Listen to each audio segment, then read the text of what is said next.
বর্তমান সময়ে সংকটময় পরিস্থিতি নিয়ে আমার কিছু কথা।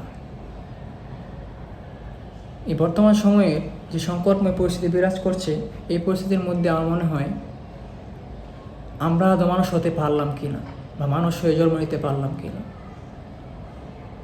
এর মুখ্য কারণ হলো আমাদের প্রাণপ্রিয় বিদ্যাপাঠ, সেই বিদ্যাপাঠে তোফাজ্জলের মৃত্যু। এই মৃত্যু যে এখানে প্রথম সংঘটিত হয়েছে তা নয়, এর আগে এই বিদ্যাপাঠে আরও অনেকের মৃত্যু সংঘটিত হয়েছে। তো বিদ্যাপাঠে, প্রাণপ্রিয় বিদ্যাপাঠ, শ্রেষ্ঠ বিদ্যাপাঠ, এই বিদ্যাপাঠে যদি মৃত্যু সংঘটিত হয়, আবার নিকৃষ্টভাবে মৃত্যু হয়, তো এর চিন্তার একটা বিষয়। তো তা নিয়ে আমার একটা কথা বা আমার একটা লেখাটি হলো এমন যে লেখার মূল নাম হলো এটা, কে শ্রেষ্ঠ মানুষ? শ্রেষ্ঠ বিদ্যাপাঠ আহরণকারী কি শ্রেষ্ঠ মানুষ? শ্রেষ্ঠ বিদ্যাপাঠ আহরণকারী কিভাবে হয় শ্রেষ্ঠ মানুষ? মনীষীগণ বলেন, শ্রেষ্ঠ মানুষ অন্যের কষ্ট অনুভব করে।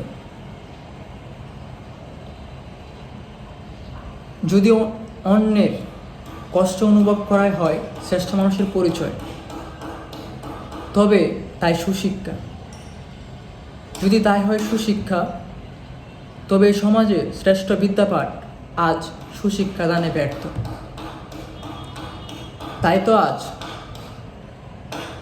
শ্রেষ্ঠ বিদ্যাপাঠ আহরণকারীগণ শ্রেষ্ঠ মানুষ হয়েও ব্যর্থ। তাদের আচরণ প্রমাণ করেছে তারা শিক্ষায় পশুর থেকেও নিকৃষ্ট। তাদের আচরণ প্রমাণ করেছে তারা শিক্ষায় পশুর থেকেও নিকৃষ্ট। তাই তো বলি, আজ এই সমাজের শিক্ষাগুরুগণ শিক্ষাদানে